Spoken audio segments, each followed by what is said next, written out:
부분인데 이것도 실험은 아니었고 좀 자기 이 논문 저자의 어, 어떤 이 현상에 대한 그런 설명과 그에 더불어서 이 리서치 어퍼튜니티를 좀 분야별로 나눠서 설명을 하고 있었던 논문이었고 이 제목이 그러니까 이 창작 산업에서 블록체인 기술 활용이 지금 어떻게 되고 있는지랑 그 미래의 이제 리서치 기회들이 어떤 것들이 있는지를 설명하고 있는 그런 논문이었습니다.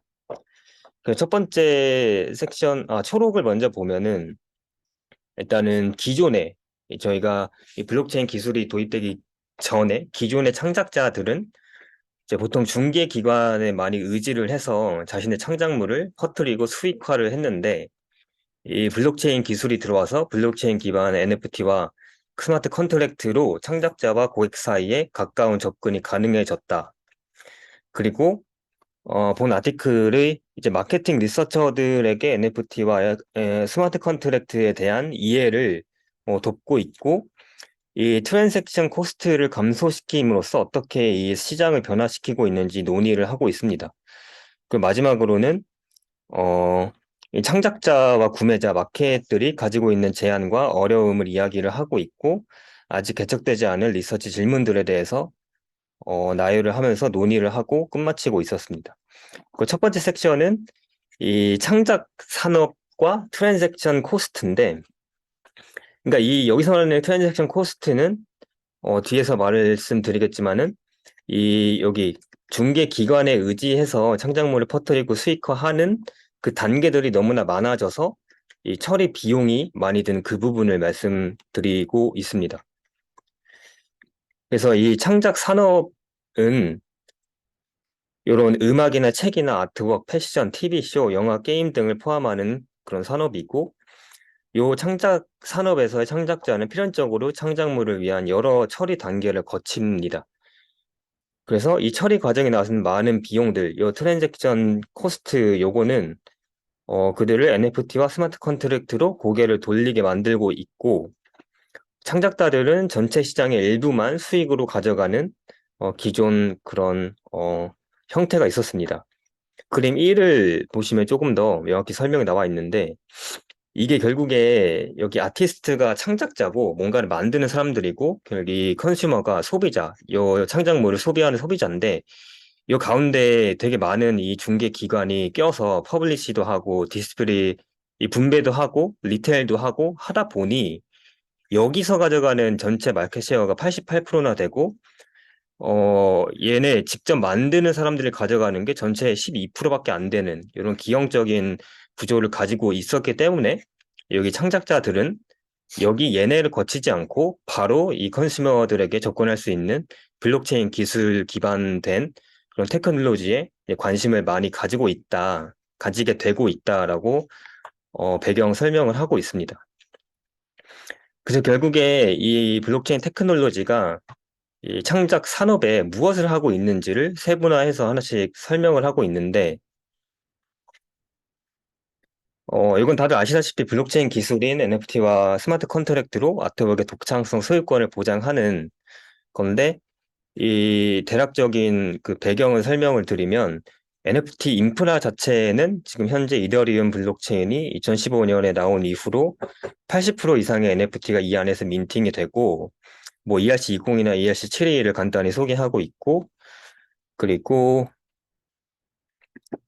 전통적인 방식은 몇몇의 중개 기관이 마켓 파워를 행사하고 있는데 블록체인은 어느 하나의 엔티티가 규칙을 바꾸거나 실행 기록을 변조할 수 없음에 그 어떤 장점을 좀 이렇게 피력하고 있고 컨텐츠 식별 같은 부분에서 어, 여기는 이제 그 이더리움 블록체인의 디지털 아트 1기가 제정 시 너무나 많은 비용이 드는데 이 이유는 보안 문제 때문에 기록 속도를 제한하기 때문이고, 이하실 7일 컨트랙트에 디지털 아트를 이제 등록을 하면 그 유니크한 체크썸이 나오는데, 이 검사 코드가 따로 나와서 이 코드를 가지고 복제품의 체크썸과 디지털 아트 오리지널의 체크썸을 비교해서 거짓으로 소유권을 주장하는 사람들도 막을 수 있는 그런 이점이 있다.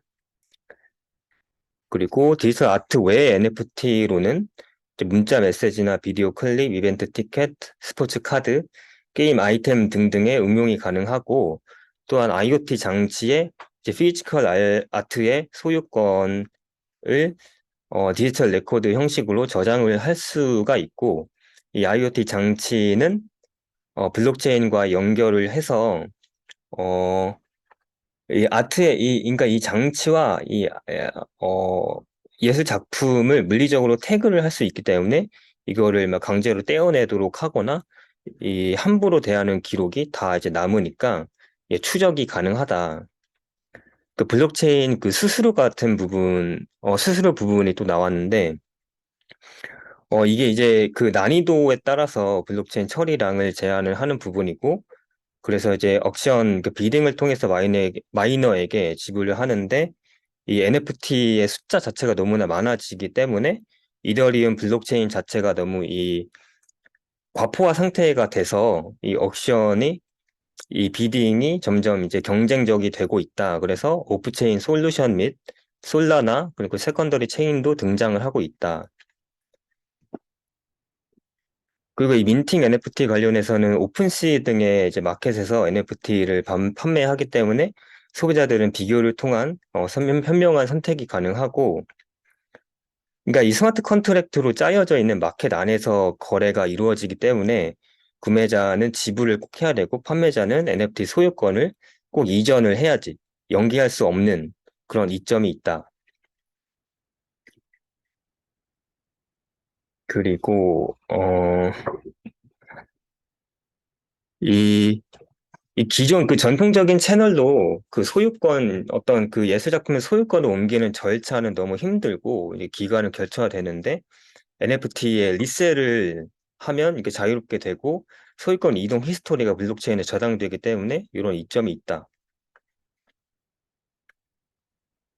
예, 그렇고 그 프로세스를 이 도식화한 표인데, 여기서 이 창작자가 어떤 창작을 만들고 그 창작물들을 모은 오픈시 같은 마켓이 있고 이 마켓에서 콘텐츠 구매자들이 다 이제 구매를 하고 있는 부분이고 요거는 다 스마트 컨트랙트로 짜여져 있는 요 그림을 밑에서 설명을 하고 있었고 그러면 과연 이 시스템 자체가 창작자와 구매자한테 어떤 의미를 각각 주고 있는지에 대해서 이 거래라는 그 거래가 이루어지는 그 주요 플레이어를 창작자랑 구매자랑 이제 마켓 세 가지로 나눠서 그 관점에 대해서 설명을 하고 있는데 첫 번째로는 창작자의 관점에서는 일단 맨 첫 번째에 그 도식화에서 본 것처럼 이 트레디셔널 방법에는 12%의 마켓 쉐어밖에 이제 가져가지 못했는데 이 NFT 오픈시 마켓을 통해서 거래가 이루어지면 중간 관리자가 들어오지 않으니 자기가 가져갈 수 있는 쉐어가 점점 커지고 자신의 창작물이 어떻게 사용되는지 등에 대한 더 많은 권리를 행사를 할 수가 있습니다. 그리고,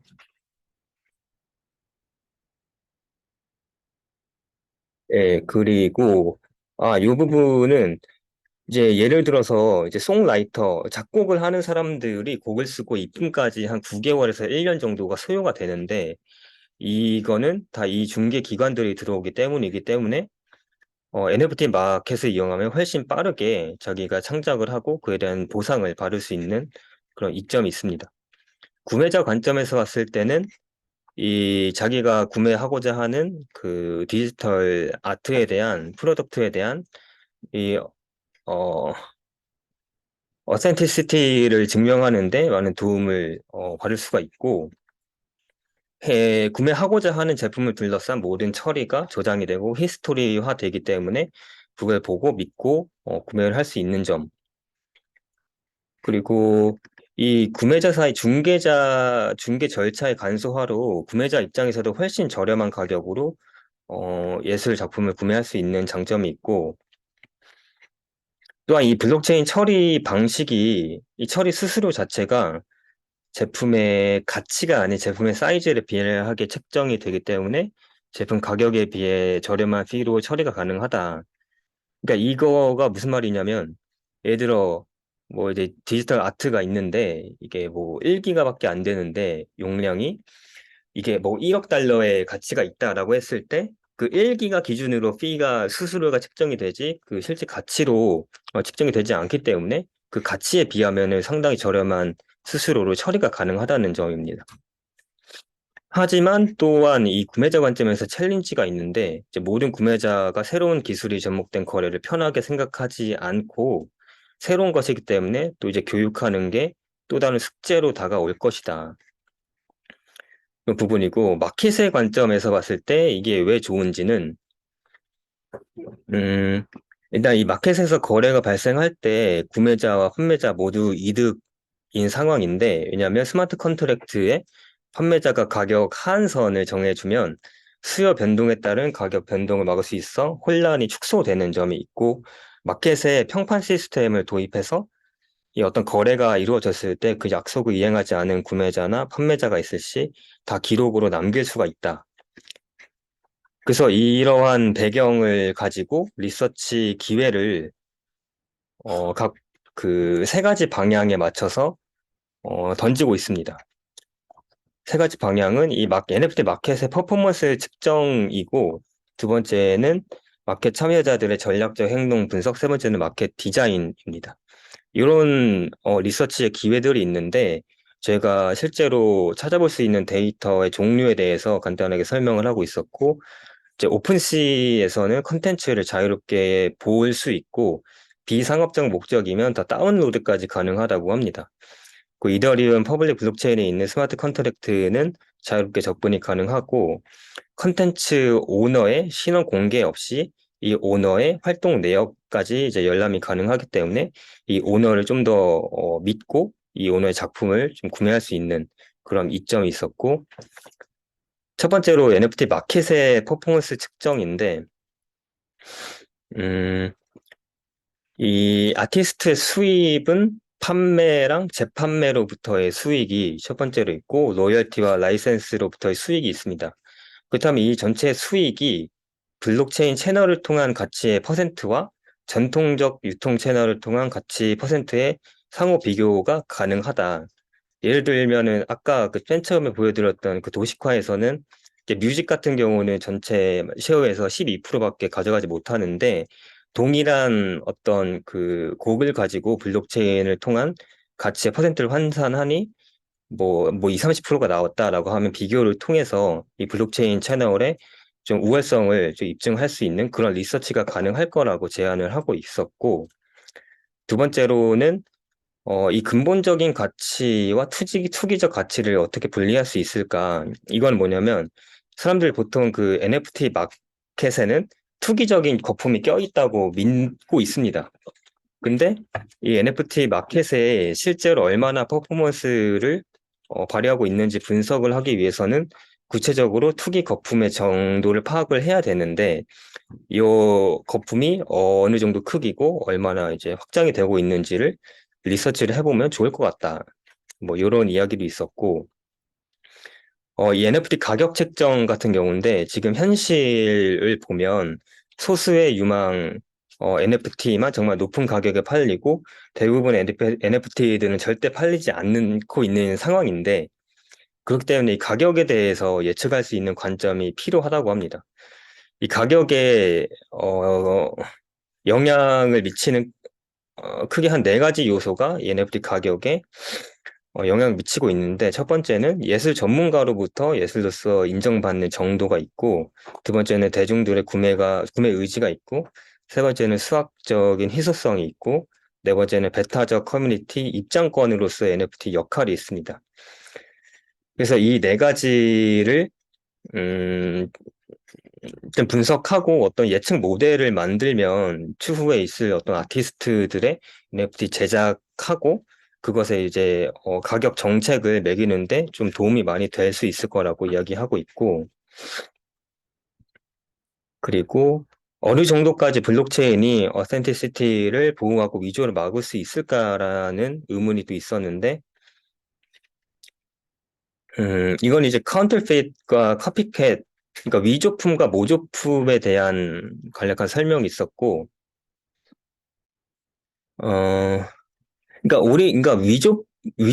위조 NFT 어떤 아트웍이 있다면 오리지널 NFT의 가치에 해를 끼치지 않는 정도까지의 유사성으로 위조를 판단을 하는데 위조품이 이 오리지널 NFT에 긍정적인 혹은 부정적인 영향을 또 끼칠 텐데 그것에 대한 이해가 필요하다라고 하고 있고 두 번째로는 이제 전략적 행동들에 대해서 분석할 만한 그런 주제들을 던지고 있는데 창작자들이 NFT 마켓에서 어떻게 이제 학습을 하고 있을까?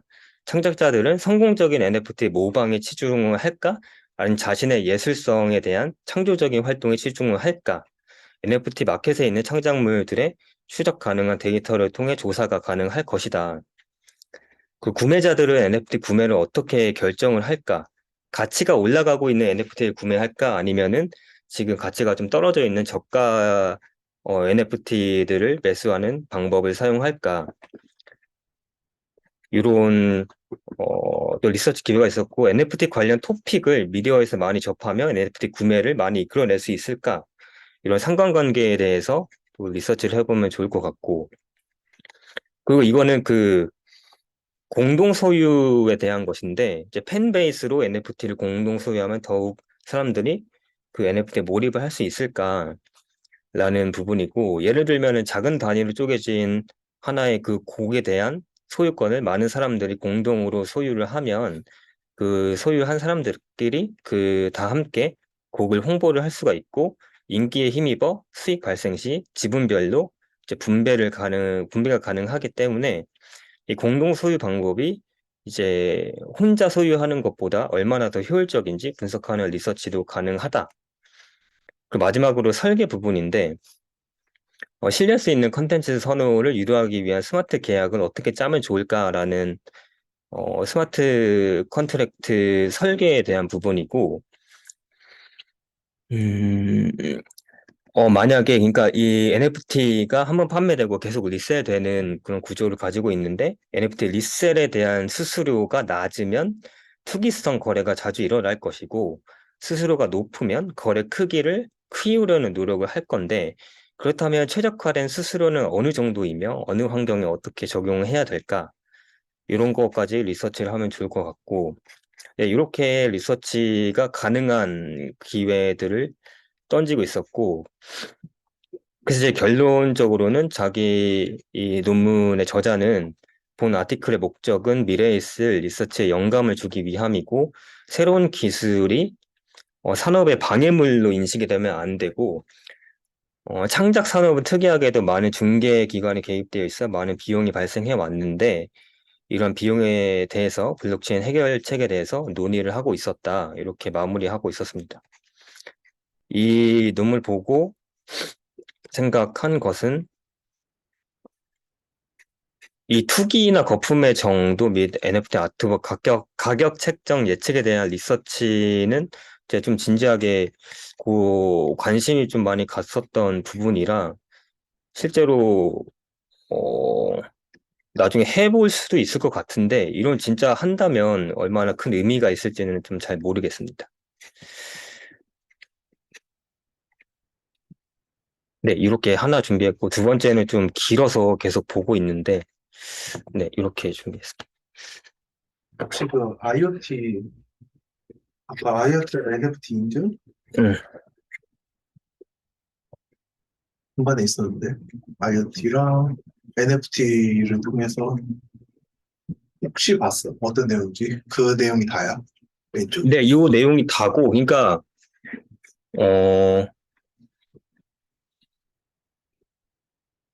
그러니까 이 IoT 자체랑 그 소유권에 대한 디지털 레코드를 IoT에 이제 어태치를 해 버려가지고 이 IoT 완전 저장이 되는데 이 IoT 장치는 블록체인과의 연결을 계속 유지하고 있는 거죠.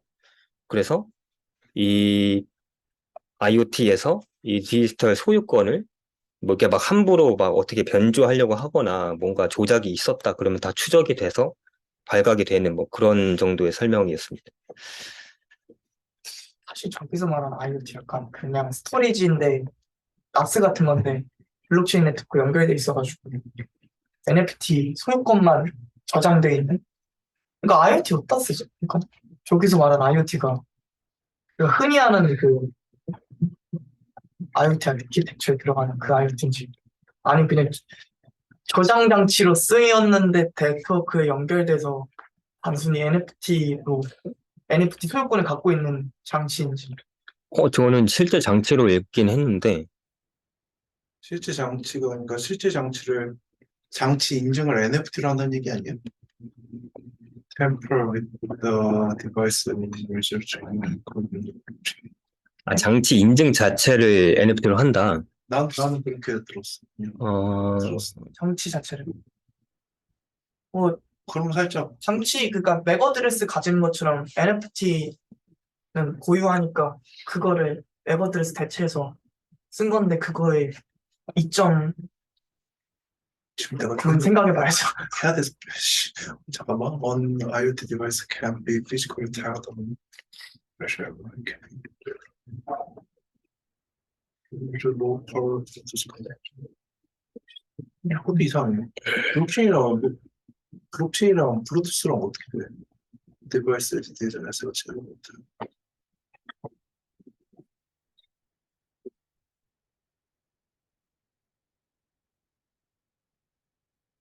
논문 다운로드 받아서 나한테 그냥 또 나 한번 쭉 내려. 밑에 연구 주제가 뭐가 있었지? 리서치 오퍼튜니티 할 만한 거.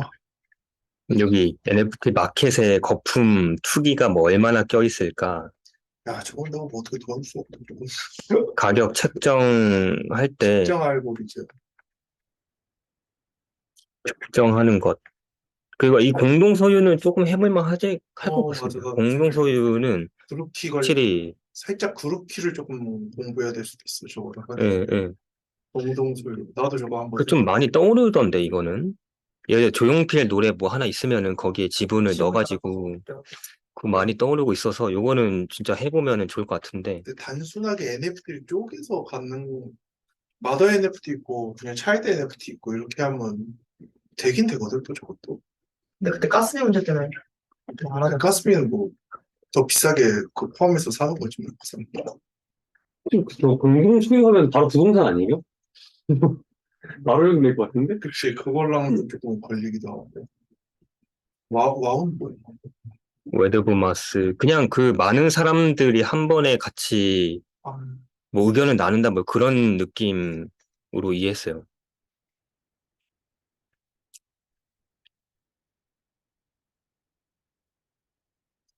이렇게 한개 보면 거의 뭐 NFT 쪽으로 내가 몰아넣어가지고 그렇게 계속 이런 놈들이 몇 개 있어. 다음 거는 지금 큰일 났습니다. 이거 맞대가리 없는 거지 세상에. 제보야. 예. 제 스마트폰 쪽 AI 알고리즘 이거 봐야 되는데 디그리 서티피케이츠 이것도 살짝 나 NFT 인증 생각하고 넣은 건데 결국에는. 서티피케이트만. 그렇지. 왜냐면 스마트 컨트랙트로 막는 거잖아. 맞아요. 여기 디글스- 디플로마 증명인데 한 30페이지 돼가지고 근데 요거 자체가 또 NFT 인증하고 또 어떻게 섞일지 모르니까 내가 그 생각은 해. 하여튼 요거 최대한 한번 봐보고 좀 쉽지는 않을 것 같다. 텔러스 나왔다. 그 공동 소유는 진짜 한번 가봐도 좋을 것 같다. 이번 교수님한테 살짝 언급만 해봐. 운동소리 유용한 아이디어. 네. 아.